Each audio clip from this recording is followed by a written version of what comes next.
Dados de um ano. Até te falei antes de abrir a sala quem são os jornalistas que participaram. Nós temos muito orgulho de não sermos um grupo de direita e nem de esquerda, mas temos um grupo que a gente chama nem do centro, nós somos um grupo de bom senso. Tá? A gente escuta o que todo mundo tem a dizer, respeita as opiniões e trazemos convidados de todos os polos que hoje estão cada vez mais distantes aqui no Brasil. Como economista, Sardenberg, eu não comentei com você, quem já passou por aqui foi o Pércio Arida, foi o Armínio Fraga, foi o Maílson da Nóbrega. Me lembrem aí, quem mais? Eu esqueci de alguém? Esqueceu. Mônica De Bolle. Mônica De Bolle. Maria Silvia. Quem? Silvia. A Maria Silvia e a Carla Sá. Hoje, no início, toda a transmissão nossa era feita pelo Zoom apenas, então a gente tinha um número de convidados, normalmente 200 a 300 convidados pelo Zoom. Hoje, cada vez menos são convidados pelo Zoom, a maioria vai para o YouTube. Então, antes de mais nada, eu queria te agradecer você ter aceito o nosso convite. Eu vou passar a palavra para o coordenador, para o moderador dessa noite, que é o Gustavo Reck. Gustavo, por favor. Boa noite a todos. Nós estamos com a grata presença a bordo, porque os outros lá até agora não tinham falado que o nosso Sardenberg estava a bordo. Então, nós estamos agradecidos pela sua presença a bordo, meu caro Sardenberg. Eu, atendendo o seu pedido, evidentemente que falar do seu currículo seria desnecessário, mas como há uma praxe, nós sempre destacamos algum ponto. E eu tenho a grata satisfação de falar do seu programa da CBN, aquele programa à tarde, era um programa muito ouvido, eu, inclusive, era bastante ouvinte daquele programa, e além da sua experiência como comentarista econômico da Rede Globo, envolvendo o Jornal da Globo, né? e o News. Enfim, além disso, tem vários prêmios, né? Como o mais admirado jornalista de economia, esse é de 2019, né? E também tem prêmios Comunix, 10 troféus. Enfim, várias atividades. Meu caro Sardenberg, normalmente aqui no nosso grupo, nós temos duas possibilidades. Uma é uma rápida exposição sua, em torno de 20 minutos, ao seu livre-arbítrio, e depois nós formularmos perguntas. A outra, alguém prefere, às vezes, que a gente dê início às perguntas, mas a palavra é sua, por favor. Tá bom. Bom, muito obrigado pelo convite, muito obrigado a todos, muito obrigado a Eliane Catanhede, que fez, minha grande amiga de muitos anos, que fez essa intermediação. E, bom, eu vou, se me permite, eu vou fazer, talvez nem 20 minutos, mas eu queria dar uma geral no que está acontecendo no país e na economia, na política, nas questões sociais, nas questões da crise sanitária. Começando pela economia, nós tivemos hoje, o que nós temos hoje, o ambiente nosso? Nós temos um pouco mais de PIB do que, quando eu falo um pouco mais, em relação às expectativas no começo do ano e até o final do primeiro trimestre deste ano.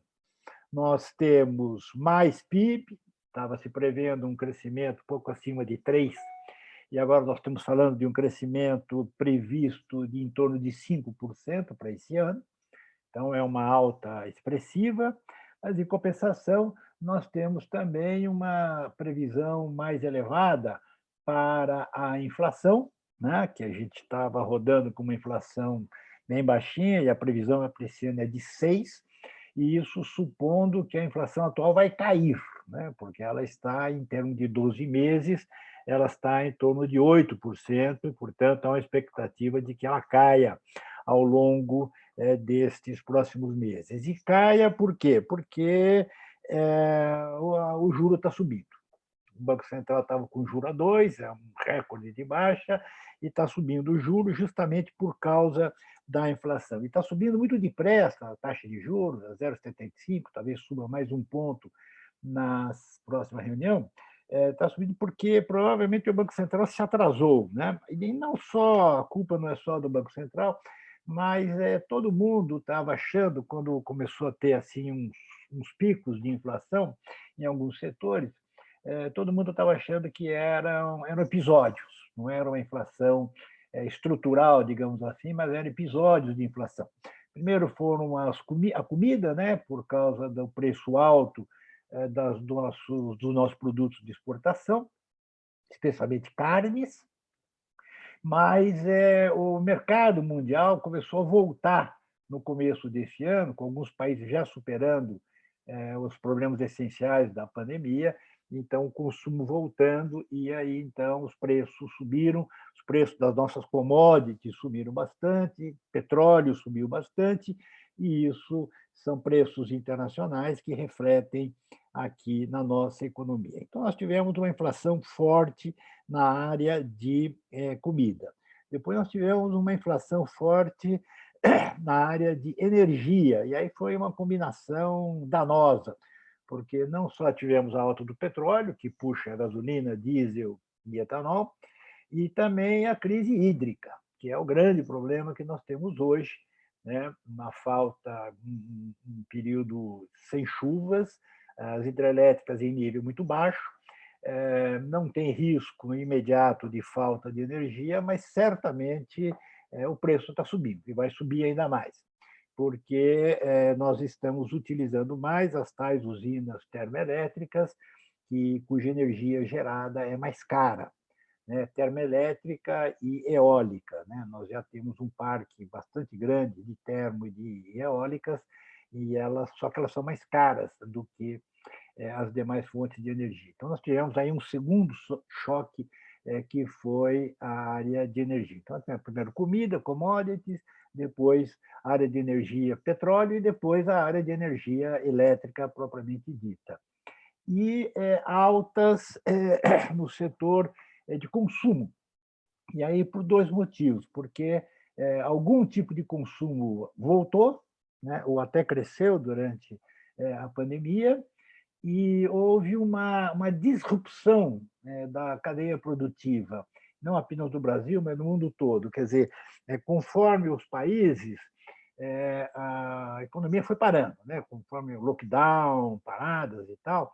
E, como vocês sabem, a economia mundial hoje ela é muito integrada, né? Então, se uma fábrica, uma fábrica de Wuhan, na província lá da China, onde começou a crise, aquela província ela é muito, é muito importante, ela produz componentes e equipamentos para a indústria de automóveis, por exemplo, para a indústria de tecnologia, para computadores e tal. E parando lá, falta insumo um pouco por toda parte. E isso aconteceu em diversos setores da economia, né, que pararam, e aí houve falta de insumos, por exemplo, na indústria automobilística, se ressentiu muito da falta de insumos eletrônicos, e aí os preços subiram na medida em que a demanda começou a voltar. Bom, tudo considerado, o fato é que o primeiro trimestre no Brasil acabou sendo melhor do que o esperado, quer dizer, melhor em termos de crescimento. E junto nós tivemos mais inflação e mais taxa de juros, e o dólar um pouco mais baixo.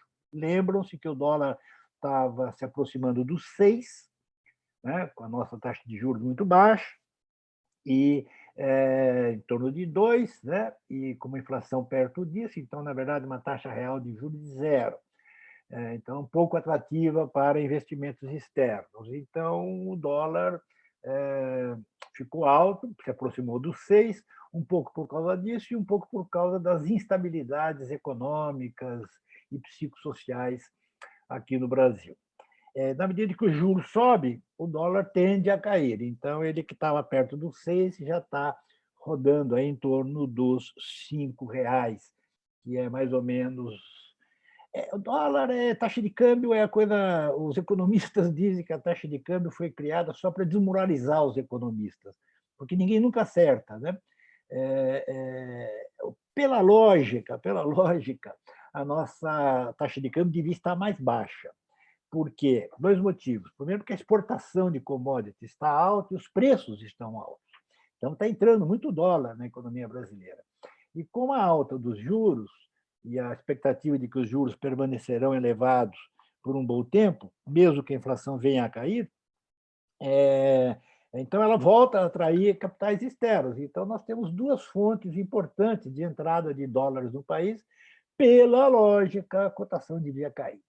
Ela não cai, mas, entretanto, ela não cai, e aqui a gente cai na política.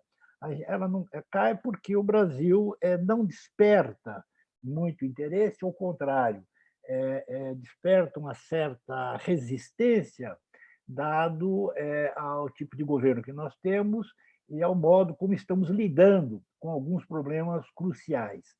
Um problema crucial, é óbvio, é a pandemia, né? E o Brasil foi um país que se atrasou muitíssimo na questão da vacinação, e um país onde teve o campo fértil para o negacionismo, partindo do próprio presidente da República. Então, o fato é que nós nos atrasamos muitíssimo na aquisição de vacinas e estamos fazendo isso de uma maneira muito atabalhoada, né? Correndo atrás.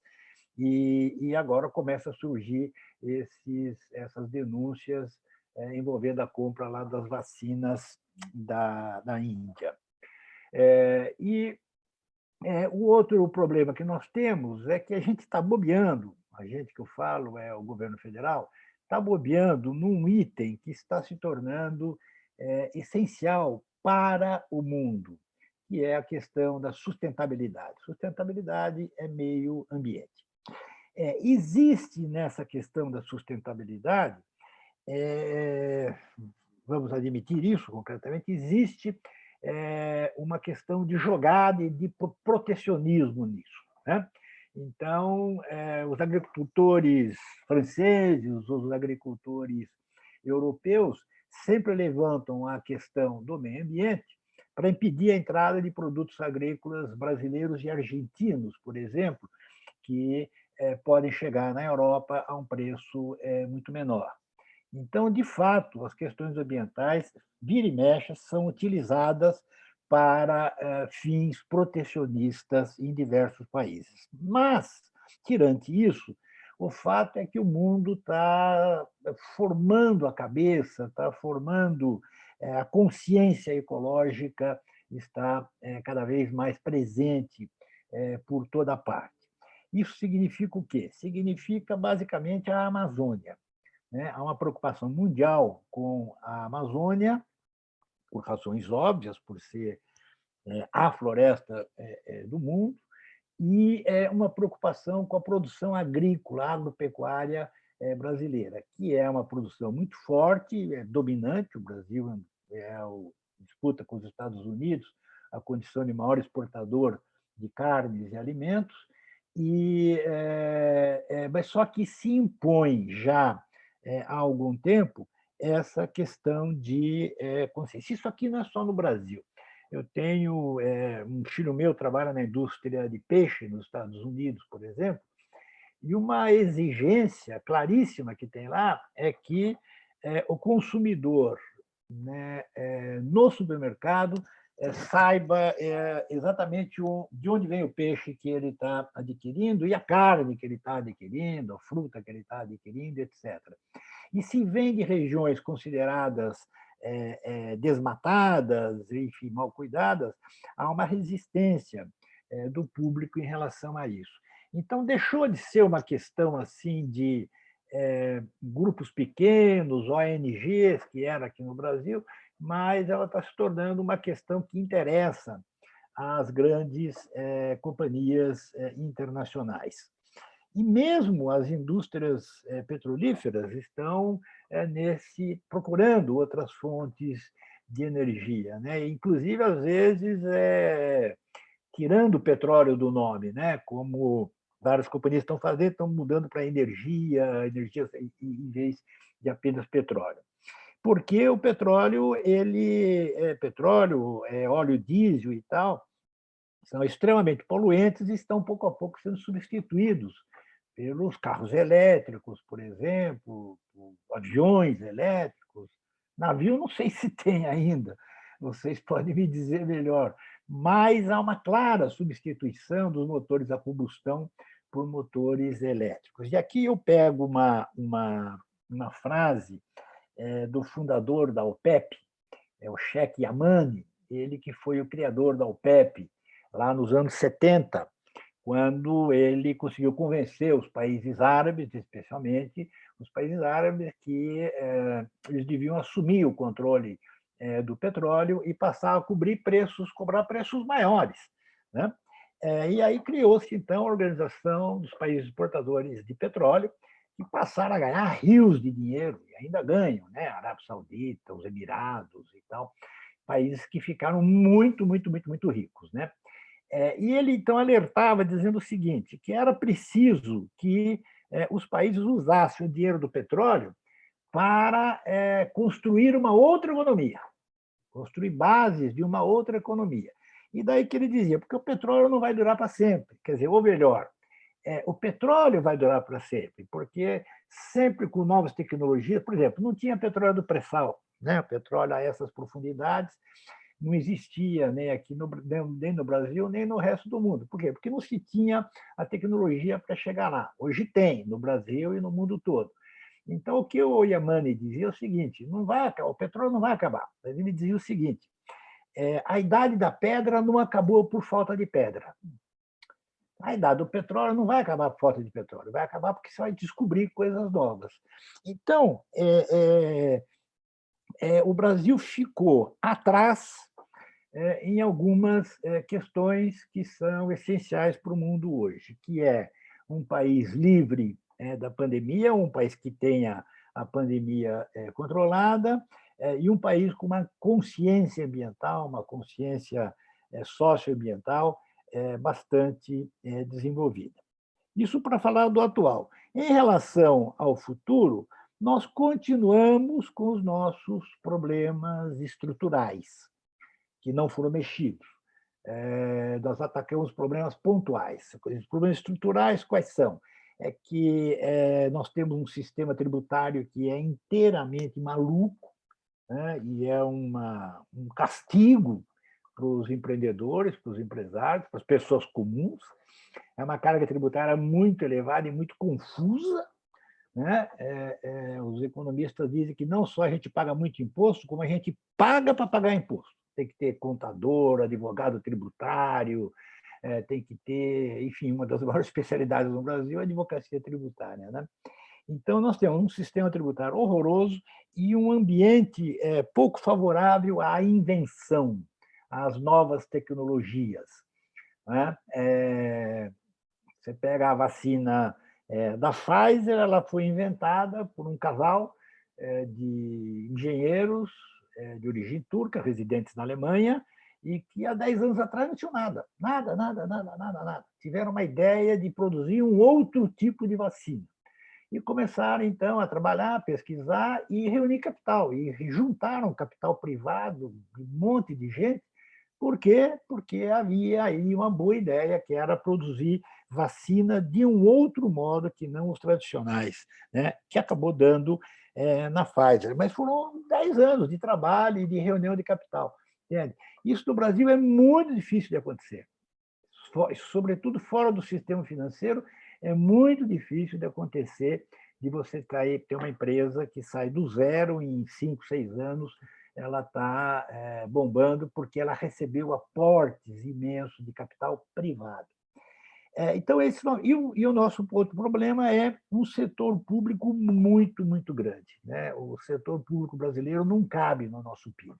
Gasta-se demais com o governo e o serviço que se recebe não é equivalente a isso.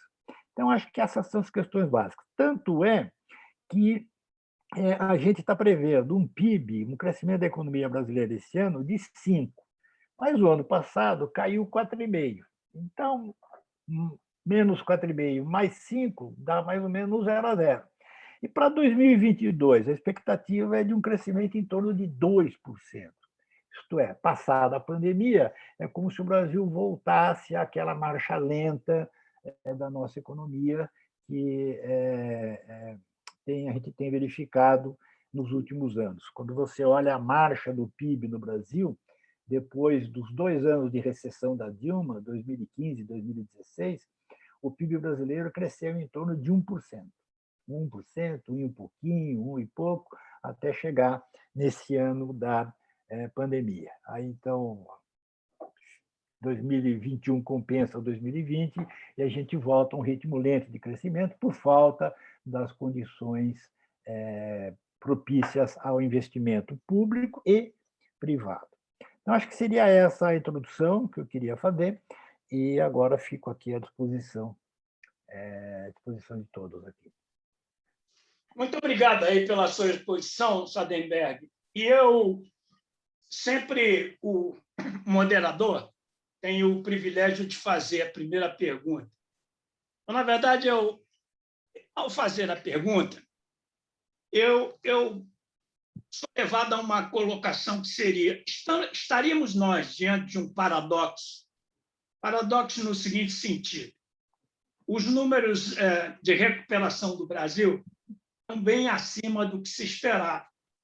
Você comentou muito bem o problema da inflação, mas nós também temos inflação nas nações mais avançadas, quer dizer, como se fosse um processo global, por uma retração de demanda, pelo ciclo produtivo que você colocou muito bem. Por outro lado, se falava muito que o Brasil não ia ser visto com bons olhos pelos Estados Unidos, né? Que nós iríamos ter sofrer algum tipo de reação negativa por parte dos Estados Unidos, o que realmente não está se mostrando efetivo, porque acabamos de ser brindados aí com uma parcela significativa de vacinas doadas pelos Estados Unidos. Nós agora ficamos no Conselho de Segurança, há muito tempo que nós não tínhamos presença nesse conselho. Então, o que eu queria colocar, talvez até para ampliar um pouco a sua exposição, a sua brilhante exposição, essa recuperação do país, a forma como o país está sendo visto lá fora, e se dizia que era negativa, e, na verdade, ela não está se mostrando negativa. Então, isso pode levar a uma expectativa de que essa posição tende a ficar mais positiva, ou nós podemos ter um retrocesso em relação a tudo isso? Desde já eu te agradeço, Sadenberg. Olha, quanto à recuperação que a gente está tendo aqui no Brasil, é uma recuperação muito cíclica e desigual. Quer dizer, cíclica quer dizer o seguinte: ela está subindo porque ela caiu, né? Caiu muito e agora ela volta enfim, é como se voltasse ao nível pré-pandemia. Então, não é propriamente um crescimento, é uma reposição. O mais importante é olhar para frente e ver a perspectiva de crescimento. E aí é que a coisa se complica.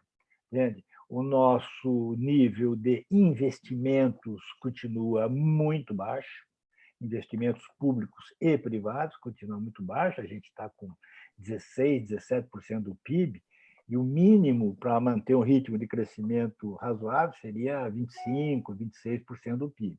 Então, o grau de investimento público e privado, nacional e estrangeiro, continua muito baixo.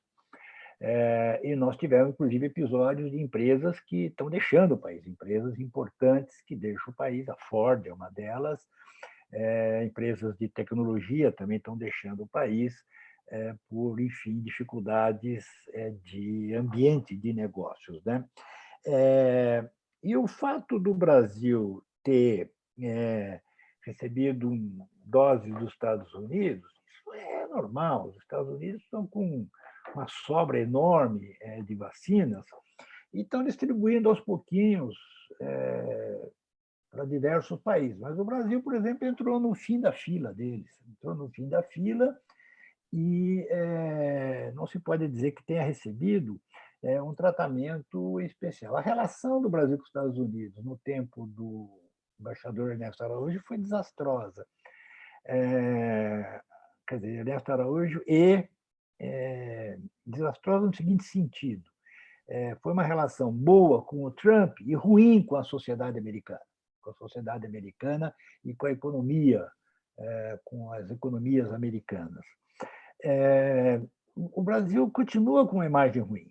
Se olhar as pesquisas que medem percepção de risco, percepção de investimento, o Brasil está mal colocado. O Brasil está mal colocado desse tipo de pesquisa, por causa desses problemas que nós temos, que o mau manuseio da crise sanitária, a dificuldade de novos investimentos, um setor público com uma dívida muito elevada e que tem uma tendência a gastar sem pensar no futuro. Vou dar um exemplo. Quando há uma alta expressiva da inflação, como está havendo agora, nós temos um ganho fiscal, que a gente chama, tem um aumento de arrecadação, porque o imposto é pago sobre valores nominais. Então, se os preços das coisas sobem, o governo arrecada mais. Mas os preços podem cair, né? E é o que acontece com frequência em economias. Sobe aqui, cai ali e tal, né? E uma inflação de 6,5%, de 6% não é normal, ela deve voltar para 3 e pouco. Esse é o objetivo do Banco Central. É a meta do Banco Central, é uma inflação de 3,5% para o ano que vem. Então, a gente tem que considerar que esse gasto, esse ganho fiscal, no momento, ele é eventual, ele é passageiro, ele é provisório. Ora, o que nós estamos fazendo? Você pega os diversos projetos do governo, está transformando esse ganho fiscal passageiro em gasto fiscal permanente.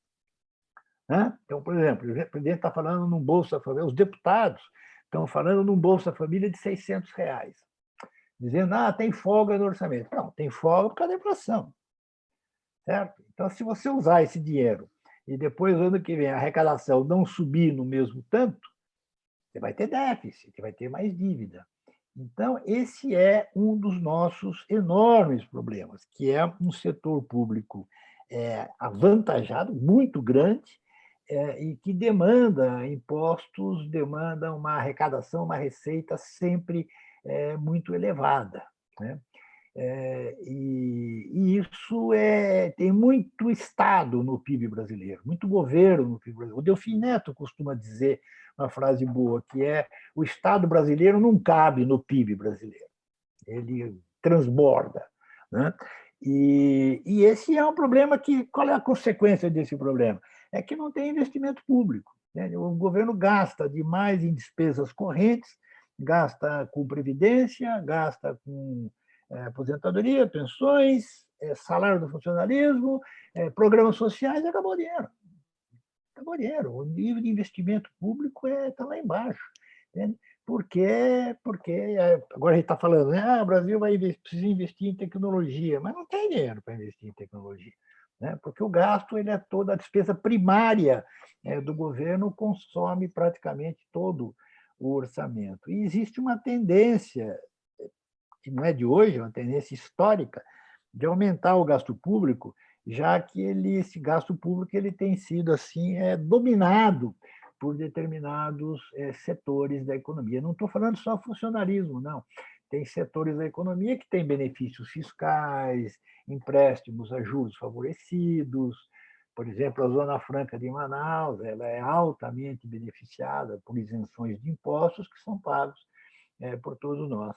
Então, o dinheiro público ele é apropriado de uma maneira injusta, ele é apropriado e gasto de uma maneira injusta no Brasil. E isso é um obstáculo ao crescimento. E o obstáculo do momento é a energia. É a energia. Eu tive há pouco tempo com o executivo de uma grande empresa de alimentos da Europa, que, por diversas razões, achava que o melhor lugar para instalar suas fábricas novas seria no Brasil. Só que eles têm um tipo de produção que demanda muita energia intensa, é intensivo em energia. E eles desistiram por causa disso, porque não havia garantia de energia firme, e onde tinha garantia de energia firme, o preço era muito caro. Eles acabaram indo para os Estados Unidos, né? Então, esse é um problema real do Brasil, e a gente não fez muita coisa para resolver isso. Quer dizer, tem, por exemplo, usinas hidrelétricas que estão paradas, linhas de transmissão que já foram licitadas e estão paradas, por falta de uma ou outra providência, de uma licença ambiental, coisa assim.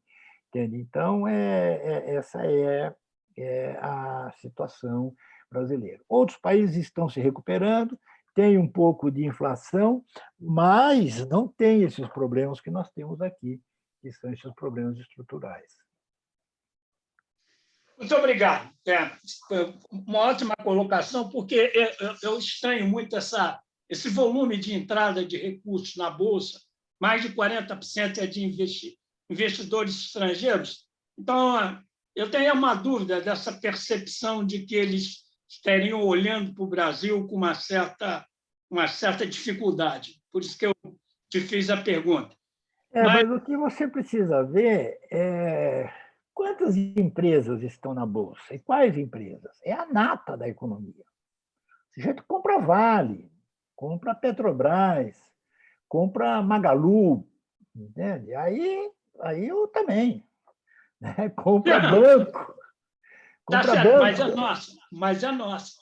Então, mas compra banco, entende? Itaú, Bradesco e tal, é a nata da economia, entende? Não compra ações de uma pequena empresa de Santa Catarina que inventou um novo sistema, um novo tipo de carne, por exemplo. Esse é o problema, entende? Os gigantes, está tudo bem, ok, entende? E tem empresas no Brasil que vão muito bem, obrigado, entende? Mas o problema é esse, é um número muito limitado. Muito obrigado. Bom, agora eu vou passar a pergunta para alguém que é muito caro ao nosso grupo, que tem estado conosco sempre, que você conhece muito bem, que é o embaixador Rubens Barbosa, que manifestou interesse aí em fazer uma colocação. Embaixador, boa noite. Boa noite, Gustavo. Boa noite a todos. Boa noite, caro Sardenberg. Nós estamos discutindo a conjuntura pós-pandemia.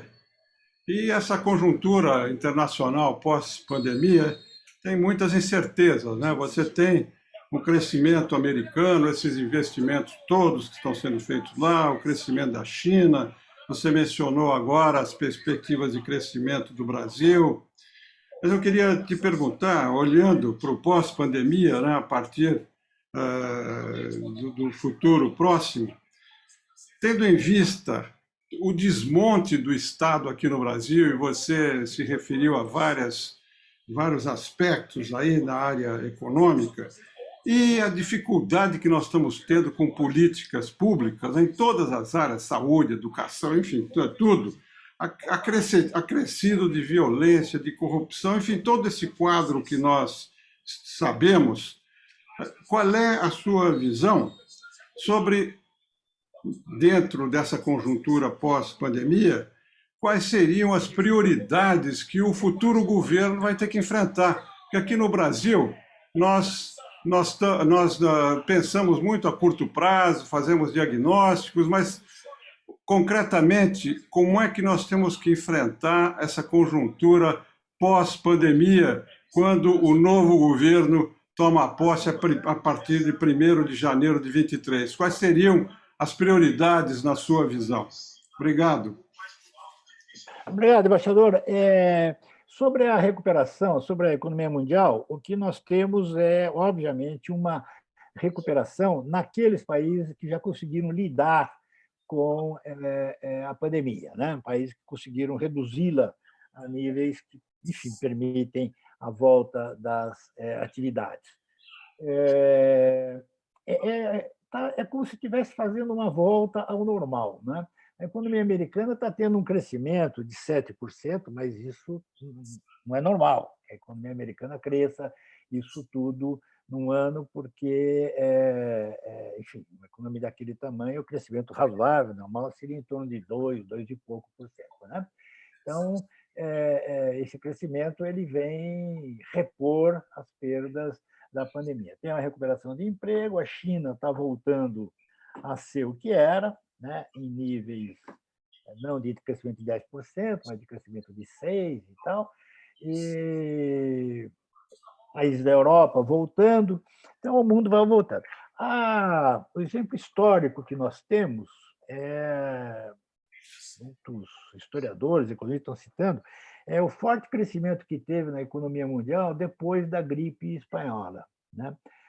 Isso do século passado. Teve, depois da passagem da gripe, houve um crescimento muito forte em toda a economia mundial e há alguns fatores para isso, né? Durante a fase da doença, as pessoas não investem e as pessoas não consomem, né? As pessoas ficam com medo e preservam seus investimentos e seu consumo. Na medida que passa o perigo, voltam ao investimento, voltam ao consumo e isso gera um crescimento. Mas, de novo, ele é um crescimento episódico, ele repõe aquilo tudo que você deixou de fazer durante um certo período. É isso que está acontecendo no mundo. Então, de tal modo que no ano que vem, nós vamos voltar a uma espécie de normalidade. Quer dizer, os Estados Unidos voltam a ser o que são os Estados Unidos, país de economia pujante e tal, a China, cada um do seu modo, né? O Brasil, como você disse, foi muito mal, né, nesses anos todos, e a Dilma começou destruindo a política fiscal, né, que foi uma destruição significativa e importante, e agora, no governo do presidente Bolsonaro, houve uma destruição de praticamente todas as políticas públicas, que nem são... Porque o governo, enfim, de ter visões erradas, ele é incompetente, né? Ele é administrativamente incompetente, erra muito, comete muitos erros que não precisariam ser cometidos. Isso em todos os setores. Então, o que tem que fazer o próximo governo? Primeiro, precisa, digamos assim, reorganizar o governo, né? Reorganizar a administração, colocar gente competente nos ministérios, nas agências, nas empresas estatais, nos bancos estatais, etc. E depois começar a restabelecer as políticas públicas conscientes, ou seja, fazer de verdade uma reforma tributária, que, por exemplo, está sendo feita toda aos pedaços agora, e fazer uma reforma administrativa de profundidade, né? Uma reforma administrativa de profundidade e que seja não apenas para reduzir salário do funcionalismo, mas para mudar a estrutura do Estado brasileiro e colocá-lo mais a serviço da população. Você nota, por exemplo, nem preciso dizer isso, mas para registrar, o setor público brasileiro é tremendamente desigual, né? Você tem salários, juízes ganhando 200 mil e médico do posto de saúde ganhando 2 mil. Então, não só é um Estado que não presta o serviço, como ele é profundamente desigual na distribuição dos benefícios e dos salários. Agora, em resumo, Rubens Barbosa, eu diria que os problemas que nós temos são mais ou menos os mesmos com os quais estamos lidando há muito tempo, né? Tirante o real, né? E os avanços econômicos que nós tivemos depois do real, no sentido de boa política fiscal, boa política monetária, um banco central que acabou agindo de maneira independente até o período da Dilma, superávites primário nas contas públicas, redução do endividamento. Isso tudo a gente fez até o segundo governo do Lula. De lá para cá desandou, e o que a gente tem que fazer é fazer tudo de novo, isto é, refazer o superávit primário das contas públicas, refazer o Estado como fornecedor de serviços, refazer a política econômica, né, que é toda bagunçada hoje, fazer as privatizações, que não foram feitas, parou, as privatizações pararam. Então, essa é a tarefa. A tarefa é simples de falar, né, e duro de fazer, sobretudo porque nós estamos com candidaturas bem complicadas, né? Até agora não apareceu aí um nome que, digamos, atraia, enfim, um nome que represente essas novas políticas, né?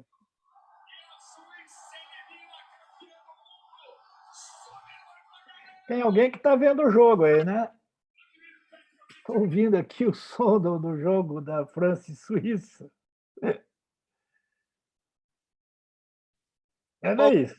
Eu queria agora convidar um colega nosso do grupo para fazer uma pergunta. Embora a gente tenha, Sandenberg, já uma lista extensa aqui de perguntadores, né?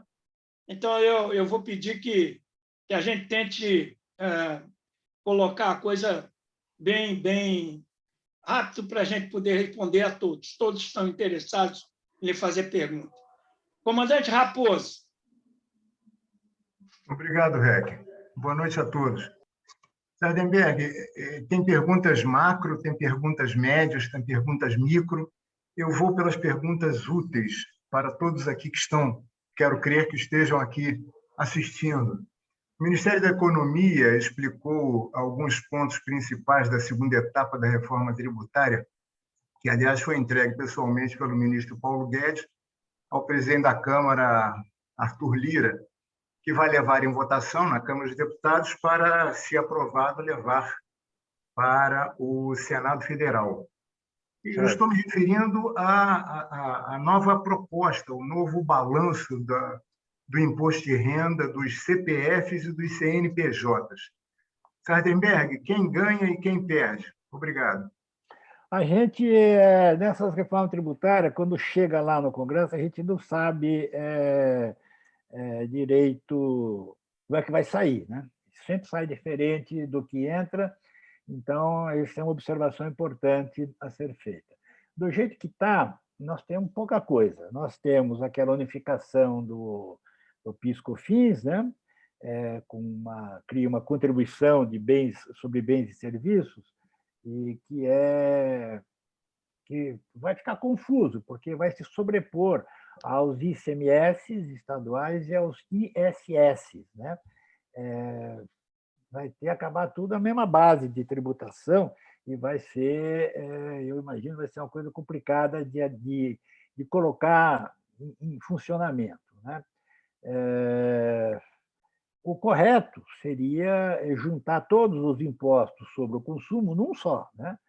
Nós temos hoje vários impostos sobre o consumo, do nível estadual, federal e municipal, e deveria ser um só, com repartição conforme o destino, né, onde o produto é consumido, né? O imposto deve ser cobrado lá no destino, é isso que se faz em boa parte. Não está contemplado isso nessa reforma tributária. Está só essa unificação de 2 impostos federais, 2 contribuições federais, e, além disso, tem essa mudança no imposto de renda. Quem beneficia? Assalariados. Assalariados vão ter uma carga menor de imposto, né? Salário, quem tem carteira assinada, emprego formal, vai ter uma carga tributária menor, se for aprovado a coisa. As empresas terão uma redução de imposto, as empresas, e vai se aumentar o imposto sobre os dividendos e cobrança de juros de capital. É mais ou menos um modelo que tem no mundo todo, né? O que pode variar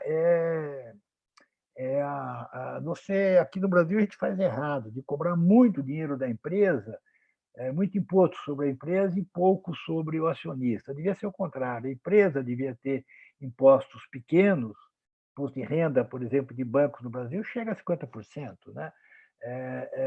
Então, o que devia ter era imposto sobre a empresa menor, inclusive para ser mais competitivo, e aumentar o imposto sobre dividendos e juros de capital. É isso que querem fazer, né? Mas, quando entra lá no Congresso e cai lá na mão do Centrão, aí começa a entrar refis, redução de imposto, parcelamento de imposto atrasado, e assim por diante. Já estão falando, né, em mais um passaporte tributário e tal, né? Porque você até compreende que empresas, por exemplo, do setor de serviços, que tiveram enormes dificuldades nesse ano passado e ainda estão, é razoável que elas tenham um perdão tributário, né, que possam pagar os tributos em prazo mais longo. É razoável, entende?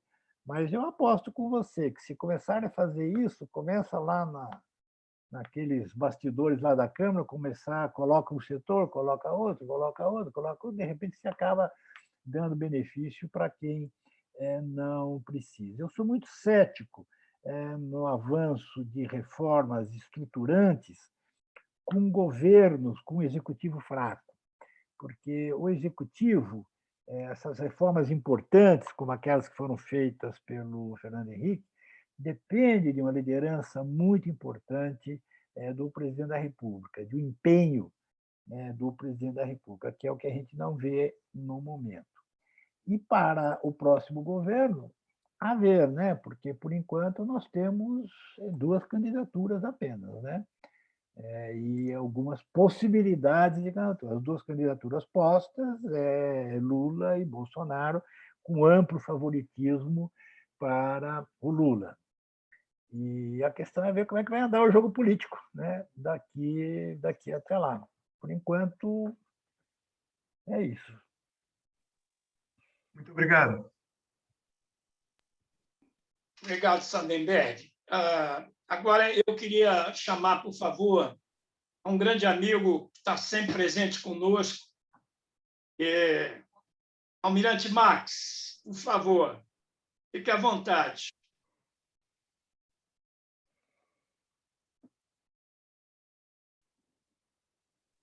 Continua fechado, Max. Abriu? Abriu. Obrigado, amigo Rec, pelas palavras. Sandenberg, eu gostaria inicialmente de dizer que a pergunta que eu tinha para fazer, que eu vou fazer, já foi em parte respondida, né?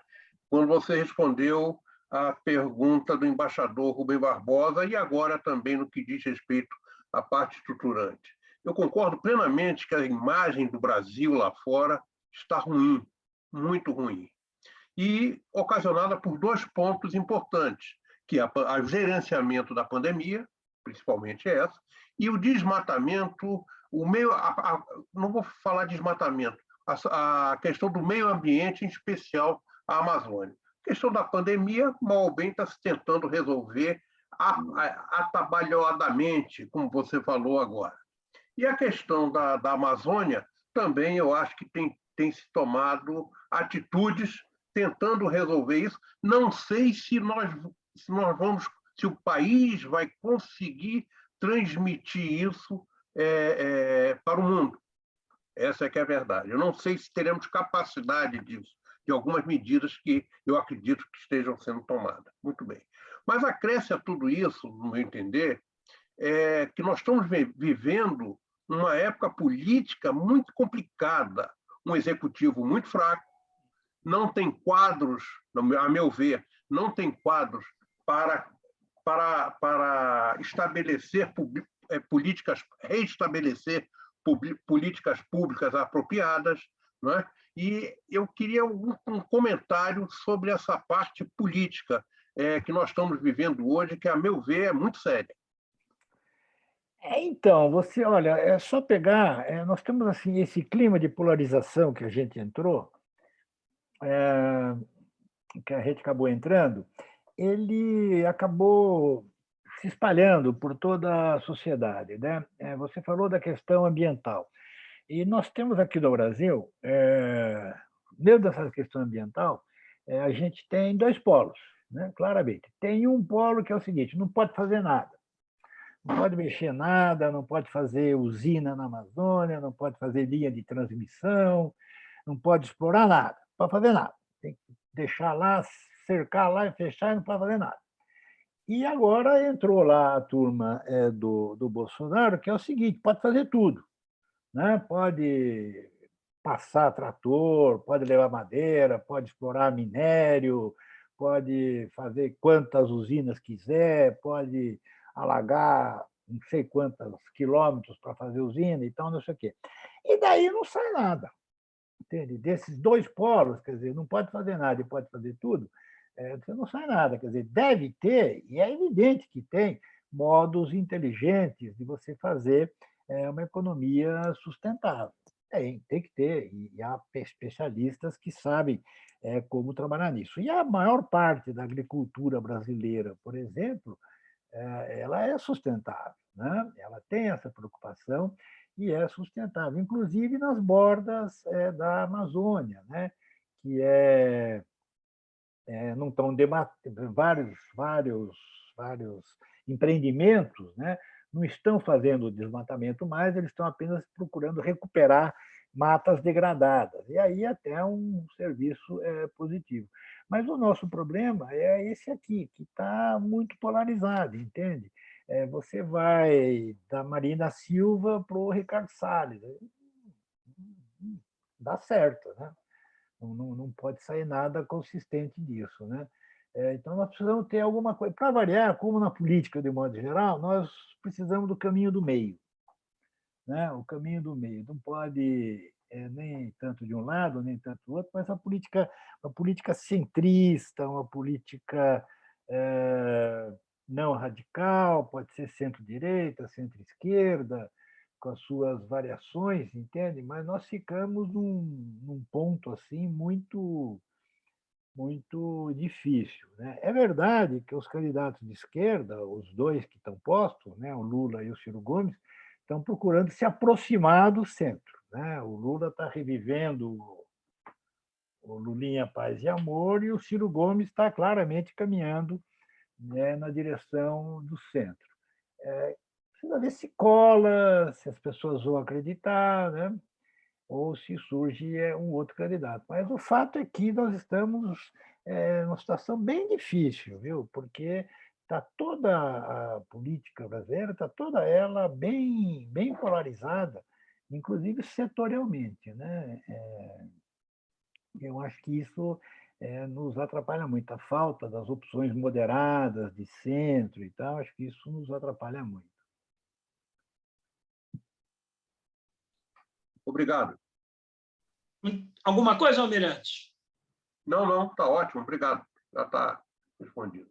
Muito bem. Agora eu vou convidar também um dos fundadores aqui do grupo, não fundador, mas que faz parte do grupo há muito tempo, é o professor da Escola Superior de Guerra, professor Guilherme. Sardenberg, um prazer enorme tê-lo conosco na noite de hoje. Muito bom poder aqui dirigir a palavra diretamente. E ressalto isso lembrando de que o senhor acompanhou de perto marcos importantes da história do Brasil contemporâneo, um observador privilegiado em diversas áreas, na economia, na política, nos esportes, na cultura. E o senhor mencionava anteriormente que vivemos um momento acompanhado por uma revolução tecnológica e informacional. E tudo isso tem tornado possível a pluralidade de meios de comunicação. Alguns analistas chegam mesmo a dizer que vivemos um momento de infodemia, né, uma pandemia da informação, de tão plural que ela é. E aí eu gostaria de saber, com toda a experiência do senhor, mudou algo no papel do comunicador na contemporaneidade? Além disso, como o brasileiro pode buscar esse caminho do meio que o senhor mencionou agora recentemente, para lidar com essa guerra de narrativas que nós vivemos nos dias de hoje? Muito obrigado e, mais uma vez, um prazer enorme tê-lo conosco. Olha, eu tenho 51 anos de jornalismo, exatos 51 anos de jornalismo, vou fazer 52 anos esse ano.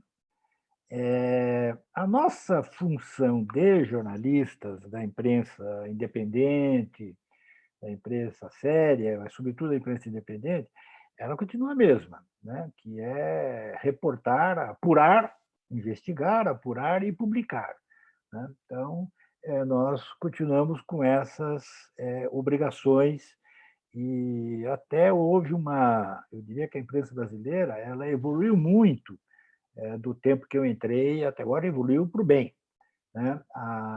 Quando eu comecei no jornalismo, bom, eu comecei durante a época da censura, né? Então, não era um bom momento para começar o jornalismo, mas, enfim, eu me apaixonei pela profissão e comecei. Então, na época da censura. Então, só o fim da censura já foi uma mudança extraordinária para todos nós. E depois nós avançamos muito tecnologicamente, o que facilitou muito o nosso trabalho. Para você ter uma ideia, quando eu comecei a trabalhar, bem no começo da minha carreira, eu fui trabalhar na seção internacional do Estadão. A gente recebia o material por telex, nem fax a gente tinha ainda, era material por telex, né?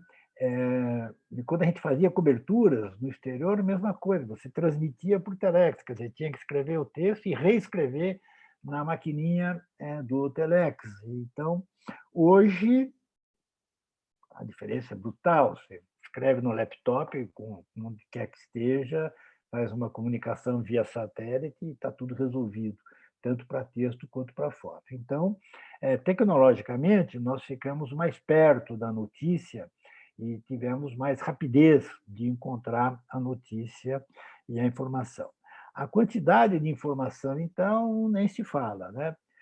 Fazer pesquisa na época que eu comecei no jornalismo era descer até a biblioteca e pegar pastas, né? Você tinha lá Vietnã, tinha pastas com recortes de jornais e revistas. Isso era a pesquisa, que obviamente é completamente diferente. Então, hoje, o que nós temos, do ponto de vista do jornalismo, o que nós temos primeiro, uma capacidade tecnológica de gerar notícia e entregá-la à população muito maior, muito mais rápida e muito mais eficiente, e temos fontes de informação inesgotáveis, o que, aliás, até cria um problema para a gente, problema de editor, né? Porque o noticiário, a informação à qual a gente tem acesso, daria para fazer 30 jornais, a gente tem um só para fazer, tem meia hora de televisão para fazer. Então, também é outra coisa que a gente teve que desenvolver, que foi a capacidade de síntese, de escrever mais curto, o que parece mais fácil, mas é mais difícil, né? Você sintetizar a informação. É muito mais fácil você sentar e sair escrevendo tudo que lhe vem na cabeça. Entende? Aí você faz um texto de 300 linhas e só pode 40. Entende? Então, escrever mais curto é também mais difícil, colocar informação mais curta. Na televisão, eu tenho 3, 4 minutos para expor um comentário, né? Então, isso foi outra coisa que se progrediu muito, né? Que é na qualidade do texto curto, né? Do texto curto, da informação mais curta. E para o público, eu acho que a coisa ficou muito boa, porque ele tem acesso a todo tipo de informação. Informação mais curta que ele encontra nos sites, se quiser aprofundar, tem como aprofundar a informação. Você pega lá o G1, por exemplo, o Globo, ele te dá um tópico de uma notícia e te remete a uma pesquisa. Se você quiser saber mais sobre isso, você tem lá informações mais amplas, melhor. Então, eu acho que, do ponto de vista da imprensa, a situação melhorou muito. tanto do ponto de vista tecnológico quanto do ponto de vista de quantidade e qualidade da informação. Eu acho que boa parte da imprensa brasileira faz isso, né? Presta essa informação independente, mas, por outro lado, nós temos aqui no Brasil dois tipos de imprensa não são desejáveis, mas, enfim, primeiro são os veículos vinculados a igrejas, a fés religiosas, né? E que não estão aí propriamente para prestar informação, mas para fazer uma doutrinação, né?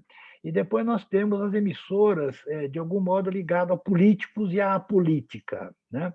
Emissoras que a gente chama de emissoras chapa branca, que estão sempre dependentes do governo, deste ou daquele governo, ou deste ou daquele partido, né? Isso foi escandaloso na época do Lula, por exemplo, na época da Dilma, né, que financiou uma enorme quantidade de veículos ligados, né, ao seu partido. E agora você tem a mesma coisa, mas nas redes via o Bolsonaro. Quanto às redes, essa parafernália que nós temos no Instagram, no Facebook, no Twitter e tal, eu acho isso uma coisa que não chegou ainda ao seu termo, né? Eu, por exemplo, nos nossos programas na rádio, na TV também e tal, a gente coloca a programação no YouTube, né? Ou então, no caso nosso da Globo, na Globoplay, o pessoal pode acompanhar. E, com frequência, tem chats, né? Você abre para opiniões, conversas das pessoas. Olha, eu até convidaria vocês para um dia ir lá acompanhar um programa, entende? 99% dos comentários que chegam são puro lixo. Lixo de direita ou lixo de esquerda, mas é uma porcariada. Muito mal escrito, português de péssima qualidade, mas as pessoas atrevidas, sabe? A minha avó dizia muito, a ignorância é atrevida. E você vê as pessoas dando palpite sobre tudo, sem pensar, sem não sei o quê, entende? Pessoas que dizem assim, por que vocês não falam desse assunto, entende? E é um assunto que a gente está tratando todos os dias. Mas, então, o cara não está vendo a rádio, ele ou vê e não está entendendo o que está ouvindo e tal, entende? Então, a maior parte do que a gente recebe é coisa ruim, coisa que não interessa, entende? E até polui, né, o ambiente. Então, esse negócio de todo mundo achar que está pronto para dar a sua opinião é poluição, é pura poluição de não informação, né? Porque as pessoas têm que estudar, têm que se informar, né, para entender do assunto. Uma coisa que me deixa satisfeito, a nós todos, é que, nos momentos de crise, nos momentos de maior tensão, aumenta a audiência dos nossos veículos, né? Então, por exemplo, as maiores audiências da Globo News e da Globo e da rádio são nos momentos de crise. O que me leva a pensar, que as nossas audiências sobem muito instantaneamente, o que me leva a pensar que a população faz isso. Eles vão brincando ali no Twitter, no Facebook e tal, mas quando quer saber mesmo o que está acontecendo, vai para a imprensa independente, a imprensa clássica, que é as nossas imprensas. Você não faz ideia de como a audiência cresce nos momentos mais agudos, entende? Então, isso me deixa mais tranquilo e enfim, mais animado, entende? Mas o que eu posso dizer é que, do meu ponto de vista, nós temos uma condição hoje muito melhor de fazer o bom jornalismo, entende? Se não fazemos, a culpa é nossa, porque os instrumentos disponíveis são muito fortes, muito amplos, e estão mesmo à disposição da gente. Muito boa a retrospectiva, muito obrigado pelo panorama histórico, inclusive do desenvolvimento da carreira e da sua experiência durante esse percurso. Muito obrigado. Sardenberg, agora eu vou convocar alguém que eu sei que tem o mesmo hobby seu, só que ele talvez não se recorde. Nós jogávamos tênis exatamente no clube Irmão do SPAC, que é o Paysandu, no Rio. Sei. Então, você já fica sabendo que é um tenista. Meu caro Márcio Fortes, por favor. Almirante Heck, ex-tenista. Isso é tudo da Idade Média. Agora, o Clube Paysandu continua sendo a melhor agremiação da Zona Sul do Rio de Janeiro, definitivamente. E é mais bonito que o nosso aqui.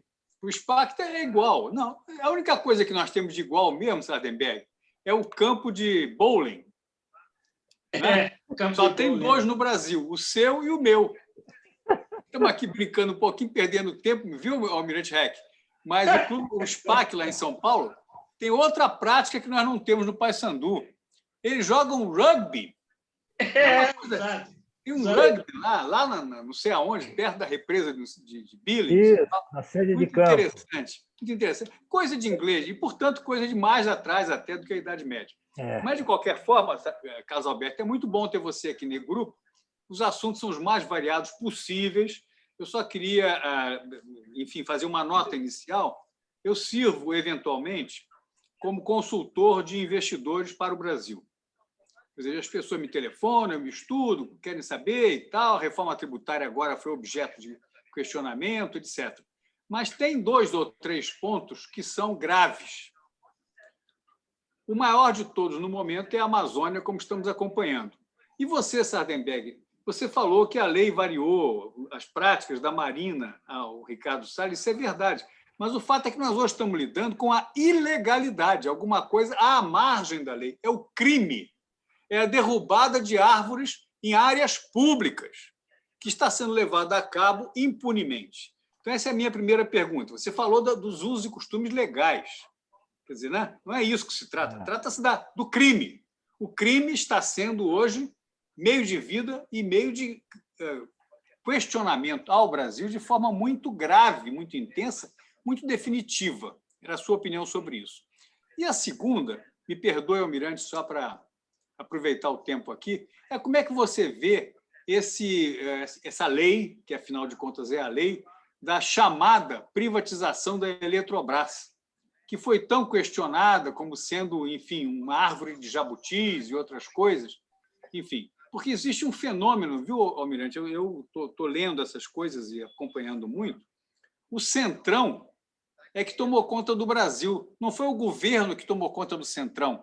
Quando o Arthur Lira foi eleito, nós comemoramos que agora haveria um caminho aberto no Congresso, porque, enfim, o Arthur Lira significava uma porta aberta para as propostas do Executivo tramitarem com facilidade e com legalidade. O que eu observo é o contrário. O Centrão é que tomou conta do governo. Quer dizer, o governo hoje, assim, o ministro da Advocacia Geral da União, André Mendonça, na intenção de obter a simpatia para a sua futura candidatura a ministro do Supremo Tribunal Federal, foi visitar o Valdemar Costa Neto, meu Deus do céu. Quem conhece política brasileira sabe de quem eu estou falando. Como se fosse uma entidade. Então, tem o Roberto Jefferson, que comanda o país, o Valdemar Costa Neto, o Ciro Nogueira, o pastor Silas Malafaia. São as pessoas que frequentam a cúpula do governo como se governantes fossem. Isso aí gerou o monstrengo que é a lei da Eletrobras. Qual é a sua opinião sobre a lei da Eletrobras nesse contexto todo, Carlos Alberto? Muito obrigado e desculpe a extensão da pergunta. O primeiro ponto concordo com você, eu acho que o crime na Amazônia ele faz parte de um movimento geral de relaxamento do combate à corrupção no país. Nós tivemos um momento de ouro, que foi o momento da Lava Jato, e a criação, que a Lava Jato não é só Curitiba, foi um conjunto de sistemas de combate à corrupção instalado no Brasil, envolvendo o Ministério Público, a Polícia Federal, a Receita Federal e o COAF, né? Essas operações todas da Lava Jato eram operações que reuniam, né, esses grupos todos. E isso não é uma invenção brasileira, isso nós aprendemos com os Estados Unidos e com os europeus. Regras de sistemas de combate à corrupção estão discriminados nos estudos da OCDE, da Organização de Cooperação e Desenvolvimento Econômico. Inclusive, os sistemas de cooperação entre bancos centrais, né, que eu até esqueci de me referir, para a troca de informações econômicas, né? E várias coisas que a Lava Jato apurou foi por meio de colaboração entre bancos centrais de outros países e o nosso, Receita Federal de outros países e o nosso.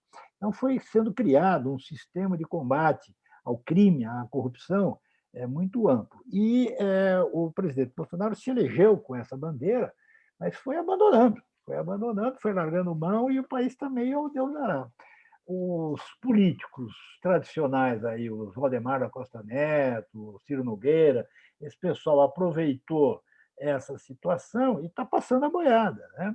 A lei da impunidade, né, é uma coisa bárbara que passou na Câmara dos Deputados. A lei da improbidade administrativa, ela praticamente tornou o crime praticado por políticos praticamente impossível de apanhar, porque o que eles fizeram? Só para pegar um ponto, eles reduziram o tempo de prescrição e aumentaram as instâncias judiciárias até a pessoa ser condenada. Ou seja, com a rapidez da justiça brasileira e com prazos curtos de prescrição, ninguém vai ser pego. Por exemplo, o Lula. O Lula não foi absolvido. O Lula, o processo dele foi decretado nulo e voltou para o começo. Então, ele não foi dado por inocente. Mas vai prescrever tudo, ainda mais que ele tem mais de 75 anos, vai prescrever tudo, ele não será julgado. Em outras palavras, é um jeito que a justiça brasileira tem conseguido fazer, através dos seus formalismos jurídicos, tem conseguido criar uma situação que é o seguinte: ela não julga, ela joga para frente, entende? Então, você pega o caso do Lula, e vários outros que estão lá no Supremo. O Supremo não decide, o Supremo decide que é como se não fosse com eles, entende? Ele manda voltar o processo para o começo. Então, agora o Ricardo Salles estava para ser preso pelo Supremo Tribunal Federal, ele deixa de ser ministro, volta para a primeira instância, começa de novo. Então é isso que tem acontecido. E houve um relaxamento geral no combate ao crime no Brasil, e isso envolveu a Amazônia. Quando você tem assim, ambiente geral, eu até escrevi um artigo na minha coluna do Globo, de sábado, que liberou geral. Entende? Quando você começa a permitir o crime num determinado setor importante, que é o caso do setor público, da administração, etc., começa uma avacalhação generalizada. Quando você olha, você falou desses personagens que estão aí, você tem o Ricardo Barros. Né? Ricardo Barros foi ministro da Saúde, entende? Tem vários interesses ligados a empresas que vendem para o governo. Quer dizer, é uma barbaridade. Outro dia a gente estava conversando com o Ciro Nogueira, que o PP, os progressistas agora, né? Uma parte apoia o Lula, outra parte apoia o Bolsonaro.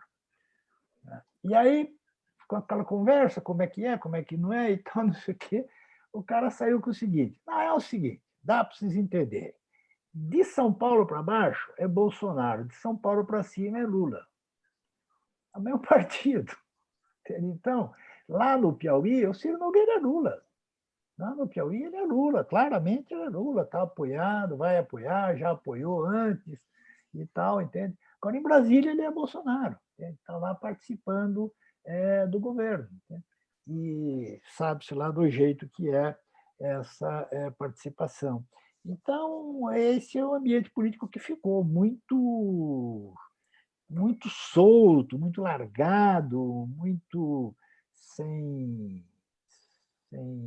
enfim, sem moral, sem critérios, entende? Muito liberou geral. Quanto à privatização da Eletrobras, o ponto ali é o seguinte: por que demorou tanto a privatização da Eletrobras? Porque a Eletrobras ela é a holding e aquelas várias estatais, Furnas e tal. E cada uma dessas subsidiárias é uma baita empresa. Uma baita empresa. Né? Então, é um monstro a Eletrobras. E ela foi capturada pelos políticos. Então, Furnas é do MDB de Minas, e ponto final. Furnas é de Minas, dos políticos de Minas, entende?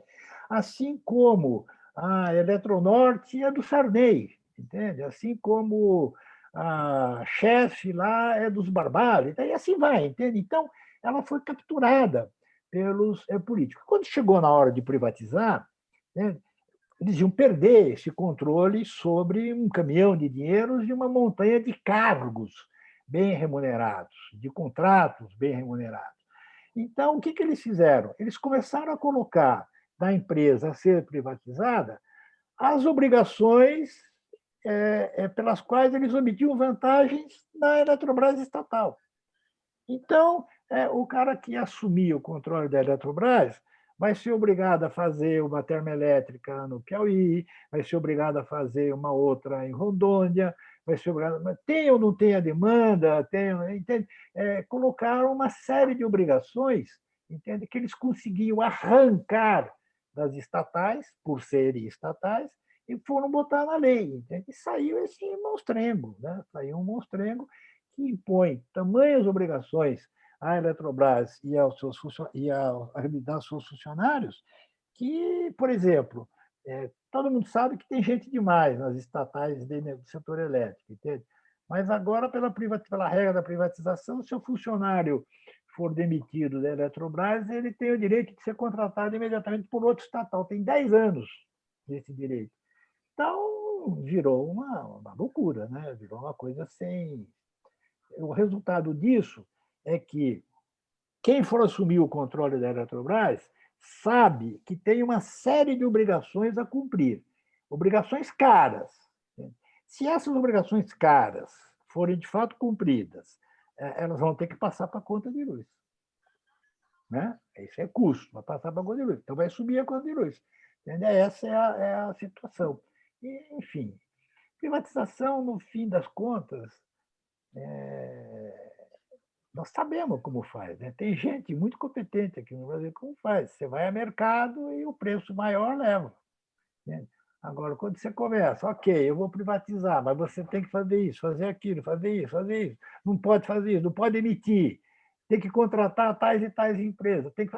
aí não é privatizar. Né? Acho que esse é o ponto que nós chegamos.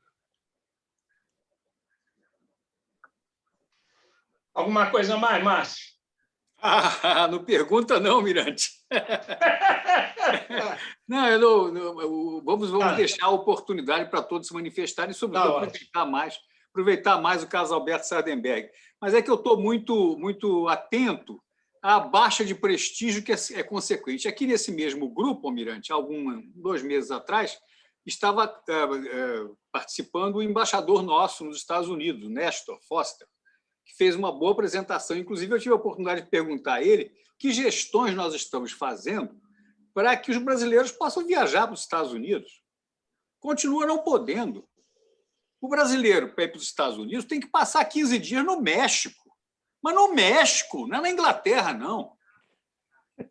Por que os brasileiros têm que passar 15 dias no México e os mexicanos podem levar só 2 horas para chegar em Nova York?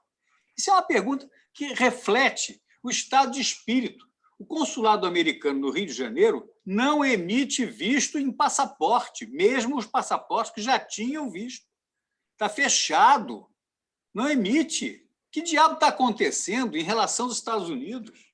Por que nós, país democrático, país do hemisfério ocidental, país que tem a mesma cultura, os mesmos interesses geoeconômicos, o mesmo tudo, o que está acontecendo, afinal de contas, na nossa relação com os Estados Unidos? Era o meu ponto, mas isso aí é questão para outros interlocutores. Muito obrigado pela oportunidade, Almirante. Vamos jogar tênis na próxima encarnação. Vamos jogar aqui em São Paulo com o Sardenberg. Quando você vier, tá certo. Estou morando em São Paulo. Aí... Deve estar um parceiro fácil, né? Faz tempo que você não joga. A minha filha mora em São Paulo, Carlos Alberto. Mora em Higienópolis, ali perto do clube. Eu estou sempre lá, olhando, pelo menos. Obrigado, Márcio. Muito obrigado ao senhor, Almirante. Obrigado, Carlos Alberto. Agora, nós vamos passar para uma... Talvez, nós ainda teríamos 2 perguntas. Vamos ver se a gente consegue atender aos 2 inquisitores aí. Almirante Guilherme, da Escola Superior de Guerra. Boa noite. Agora, Almirante Reck, né? Seu pai deve ter gostado aí do título. Sardenberg, boa noite. É uma satisfação poder conversar com o senhor, mesmo porque a gente só é ouvinte, né, espectador. Mas, na verdade, as minhas perguntas, o que eu ia falar praticamente foi esgotado, mas eu gostaria de comentar que uma ocorrência recorrente aqui no grupo que observamos nos nossos convidados é que os nossos problemas continuam sendo os mesmos há décadas. Nós temos o diagnóstico, mas nós não conseguimos aplicar o receituário, né? Mas o assunto que eu ia explorar era outro. O meu sentimento é que nós estamos com um jornalismo um pouco panfletário. Até mesmo a gente vê jornalistas discutindo com entrevistados. E, no meu entendimento, há exageros evidentes, por exemplo, em temas como meio ambiente, causa indígena e por aí vai. E isso tem reflexos externos, uma vez que os correspondentes estrangeiros, em larga medida, transcrevem o que é publicado aqui. Na época, eu agora acompanho menos, mas eu acompanhava muito a imprensa estrangeira e eu via simples traduções do que aparecia no Globo, no Estadão, na Folha, né? Antes, quanto a esses temas, parecia que pesava mais o grau de significação dos diversos fatores. Na sua fala, comentou, por exemplo, sobre a potencial crise de energia, mas ninguém menciona que há 3 ou 4 décadas o estoque de água nas represas sustentava a geração de energia por até mesmo quase um ano, sem chuvas, referenciados, obviamente, ao consumo da época. Ninguém menciona que Belo Monte foi construída abaixo de seu potencial. Roraima tem problemas de energia por não estar interligado ao Sistema Nacional por restrições relacionadas à causa indígena. Fala-se muito da escassez de oxigênio que ocorreu em Manaus, mas ninguém menciona que a estrada Manaus-Porto Velho estava sem possibilidade de tráfego devido à falta de investimentos em consequência dos temas elencados, né? Então, a minha pergunta é um comentário que praticamente o meu xará, o professor Guilherme, fez, né? O que mudou no jornalismo? Mas, antigamente, eu tinha a sensação de um jornalismo mais equilibrado, assim, ao menos me parecia. Efetivamente, mudou? O que aconteceu? Olha, eu acho que a gente é um pouco vítima dessa polarização que aconteceu no país. Então, só para te dar um exemplo, no tocante à crise de energia, crise hídrica, nós falamos, eu mesmo na televisão, na rádio, e nós fizemos várias reportagens mostrando que do apagão de 2001 até agora, muita coisa mudou e para o bem. Entende? Então, por exemplo, linhas de transmissão, né? Nós não tínhamos... em 2001, faltou energia em algumas regiões e sobrava energia em outras, problema que não havia como transportar. Hoje você tem linhas de transmissão bem espalhadas, excetuada, por exemplo, esse caso do norte aí que você citou, que é a linha que passa ali por cima de uma terra indígena, né? Que está licitada há muitos anos e tal, e ela não vai. Mas isso me dá um gancho para colocar um dos nossos principais problemas, que é o de não decidir. Não decidir. Eu estava falando há pouco que a justiça brasileira ela não decide se o Lula é culpado ou inocente, ela simplesmente adia o julgamento e muda o julgamento de lugar. Nesse caso, por exemplo, do Olinhão lá do norte, que passa sobre a terra indígena, esse caso está na justiça há uns 12 anos.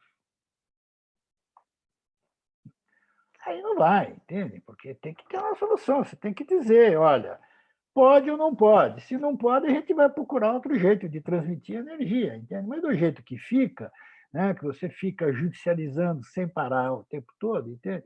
Isso leva, esse tipo de judicialização, é que leva a radicalismos, entende? A formação desses grupos de tipo não pode passar, e outros dane-se os índios, a gente vai passar o leão e dane-se os índios. Aí você fica nessa situação, vão todos para a justiça, e o que acaba acontecendo é que, como o próprio Supremo hoje também está bastante politizado, o resultado é que não resolve. O resultado é que não resolve. Entende? Concordo com você com a história de Belo Monte, acho que foi um erro, quer dizer, ou se fazia usina no tamanho que gerasse a energia necessária, ou fazer meia boca do jeito que foi feito, foi um gasto enorme para pouca energia. Né? E a gente paga isso na conta de luz. Claramente, isso é um custo para o brasileiro. Né? O que a imprensa tem feito é procurar olhar as coisas, o que nós temos procurado ser feito é olhar as coisas com base nos fatos, nos números e tal. Né? Então, por exemplo, o governo começou a esconder os números da Covid. Os jornais montaram um sistema para obter, por conta própria, os números da pandemia. E eu acho que a imprensa não ataca, a imprensa tem sido atacada, tem sido vítima, e dos dois lados, o que também, de novo, me deixa com um certo conforto. Né? O Bolsonaro nos chama de globo lixo, que a imprensa é uma cafajestada e tal, não sei o quê. E o Lula, quando ele saiu da cadeia, o primeiro discurso dele foi contra a Globo. Contra a Globo. Então, tem alguma coisa aí, né? Se os dois lados do espectro acham que nós estamos fazendo um mau jornalismo, é porque a gente deve estar fazendo um bom jornalismo. Né? Eu acho isso. Mas, e eu vejo isso assim, a gente vê isso muito de perto e tal. Quando eu escrevo sobre o Lula, o mundo cai em cima, né? Quando eu digo isso, olha, gente, é a minha última coluna, entende? Eu falo, olha, parece que vocês esqueceram, quer dizer, não tem sítio, não tem apartamento, não tem prédio de Instituto Lula, isso tudo tem, está lá, você vê, né, o apartamento está lá, o sítio está lá, né, era para o Lula, né, o Norberto Odebrecht disse que era para o Lula, né, a OAS disse que era para o Lula, então, de repente, não, quer dizer, o Supremo disse que não era, não. O Supremo não decidiu, aí a gente diz, olha, o Supremo não decidiu e tal, e o PT veio para cima da gente. Aí, quando o Bolsonaro faz das deles, a gente também vem para cima da gente. Então, está difícil fazer jornalismo, inclusive do ponto de vista assim, de segurança. Né? A gente recebe muita ameaça, tem que cuidar com segurança, e que vai polarizando, entende? Mas eu acho que a gente tem feito um esforço danado para cobrir corretamente as coisas que estão acontecendo. Né? Sobre energia, nós falamos bastante, inclusive que nós não estamos com risco de falta de energia, nós estamos com risco de energia cara. Esse é o problema. Entende? Isso aí foi dito. E agora, bom, vai faltar energia no ano que vem se tiver uma seca ainda pior do que a gente teve agora. Que não é, enfim. Mas olha, eu tenho muito orgulho do trabalho que a gente está fazendo na TV, na TV, na rádio, no jornal, num momento muito difícil, num momento em que a gente não recebe críticas, a gente recebe ataques de todos os lados e ataques ideológicos. Eu sempre vou em debates com estudantes e tal, falo, é o seguinte, em vez de vocês ficarem falando aí a opinião de vocês, me aponta uma reportagem errada, a reportagem que deu uma informação errada. Aí a gente vai discutir por que teve erro.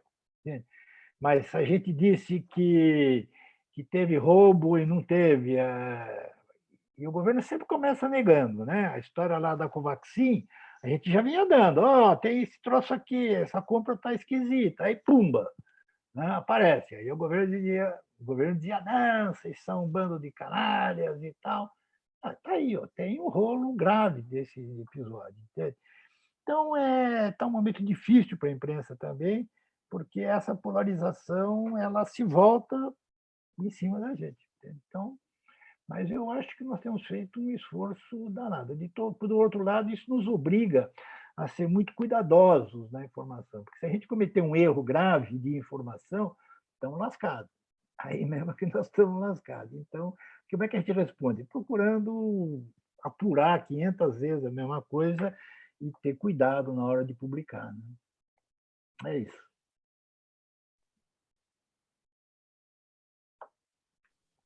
Obrigado aí pela resposta. Nós agora vamos.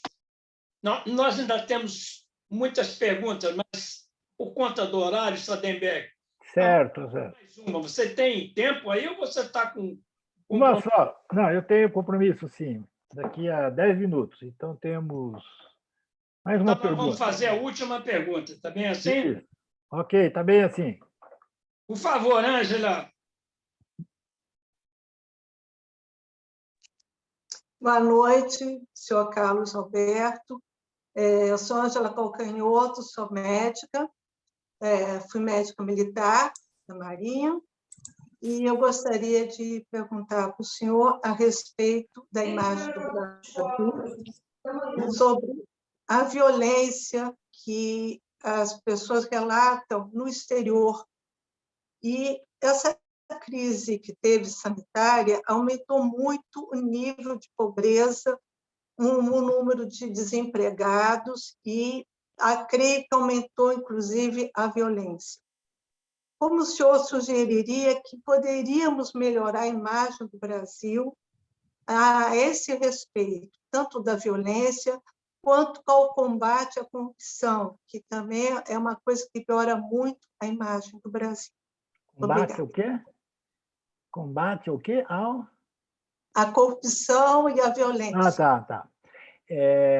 Bom, o primeiro ponto, a senhora tem razão nesse aumento da desigualdade. Né? No caso do Brasil, isso é nítido. O setor, a classe média com empregos, com carteira assinada, empregos formais, essa acabou passando bem. Bem não, porque todo mundo teve dificuldades. Né? Muitas empresas fecharam vagas e tal, mas mesmo essas pessoas, eles têm algum tipo de proteção, né? Do seguro-desemprego, do fundo de garantia e tal, e houve proteções que o governo criou, por exemplo, aquelas regras que permitiram suspender contrato de trabalho por um tempo, e o governo completou o salário, redução de salário com pagamento da parte do governo. Então, eu diria que o setor formal da economia foi relativamente bem protegido da crise. Inclusive, quando você olha para o comércio varejista, você vê isso bem claramente. Né? Nós fizemos recentemente uma reportagem lá na Globo mostrando itens do comércio varejista cuja venda mais cresceu. Né? Então, por exemplo, artigos de residência, né, tiveram expansão. Por óbvio, né? Móveis, aparelhos eletrônicos, enfim, o pessoal, tudo que tem a ver com qualquer necessidade de ficar mais tempo em casa. Né? Então, o pessoal trocou o fogão, trocou a televisão, montou o escritório e tal. Então, essas coisas venderam bem nesse período, e é sinal de que você tinha uma classe média pronta para fazer isso. A Luísa Trajano, da Magalu, estava me dizendo outro dia que ela tem coisas lá que vendeu para caramba. O que não vendeu muito foi roupa. Curioso isso. Agora está voltando a venda de roupas. Mas não vendeu roupa por quê? Porque o pessoal ficou em casa de pijama, né? Então, não precisava de comprar roupa, agora está voltando a compra de roupas. Então, agora, o setor mais desprotegido foi o setor informal.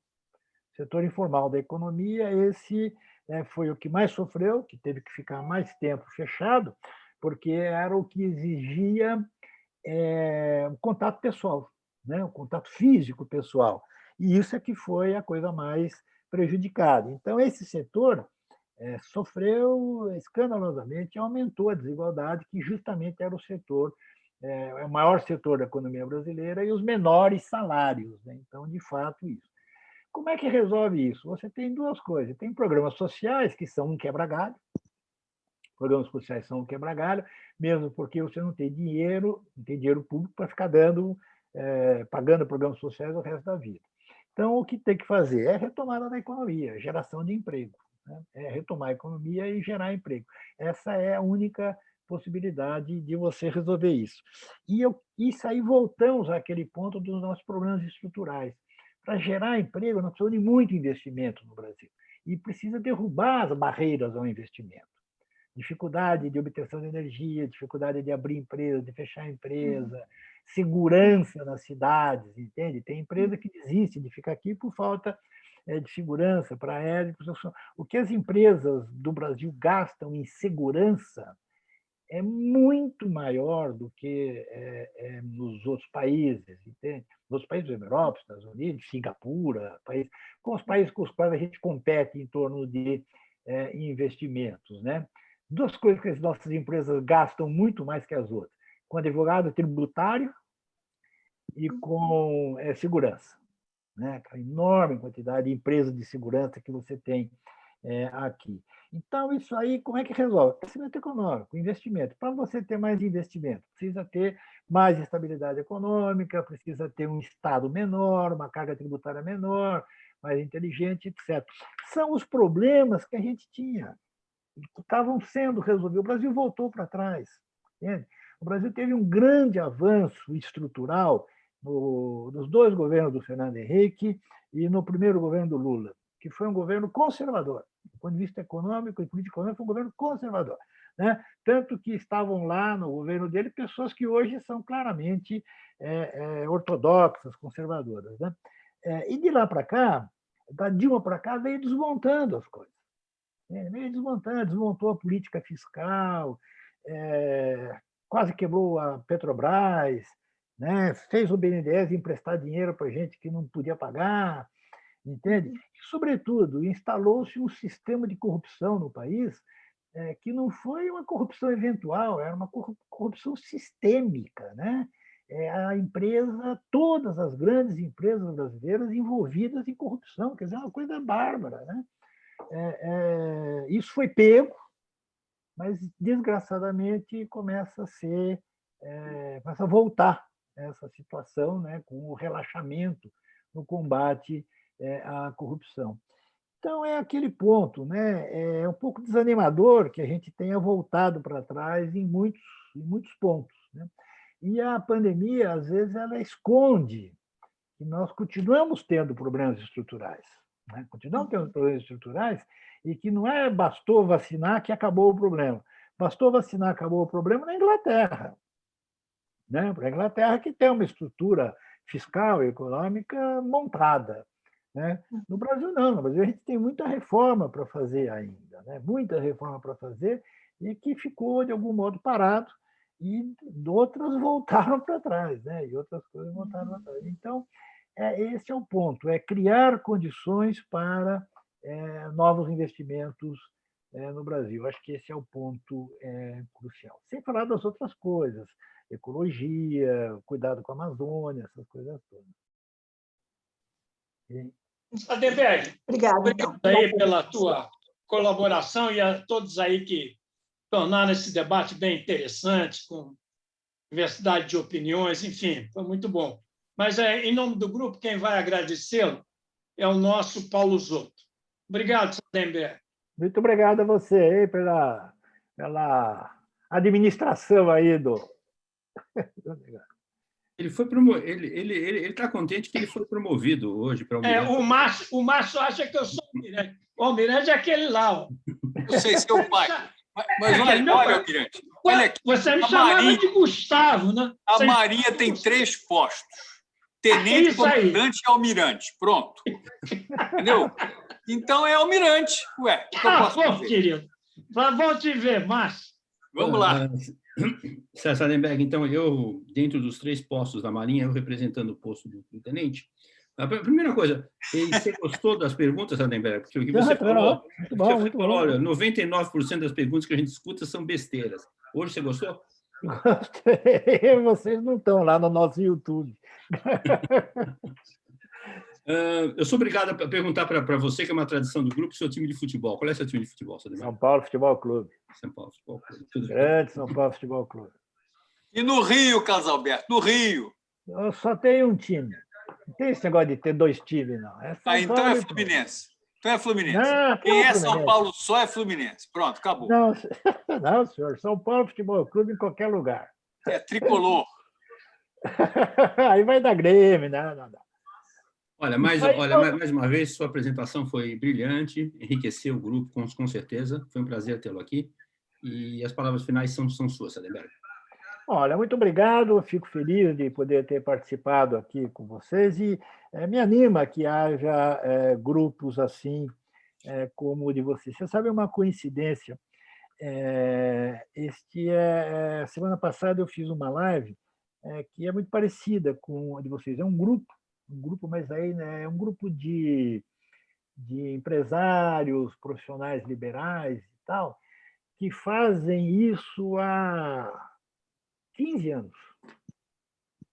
São amigos, obviamente, já se tornaram amigos e tal. A maior parte é ligada à comunidade judaica e que faz essas lives a cada 15 dias. Antigamente, antes da pandemia, faziam na casa de alguém com um jantar, um vinho e tal, não sei o quê. Agora é tudo online. Mas é um grupo que são pessoas que não precisariam usar o seu tempo para debater questões nacionais e que, entretanto, fazem isso com muita frequência. Então, eu fico feliz. Não conhecia o grupo, foi a Eliane que me apresentou e fico feliz, então, de conhecê-los e de poder ter participado e peço que vocês mantenham esse grupo ativo e trabalhando. Precisamos de gente assim. Muito obrigado. Uma salva de palmas para o Sadenberg. Abram os microfones, por favor. Obrigado. Valeu, gente. Muito obrigado, doutora.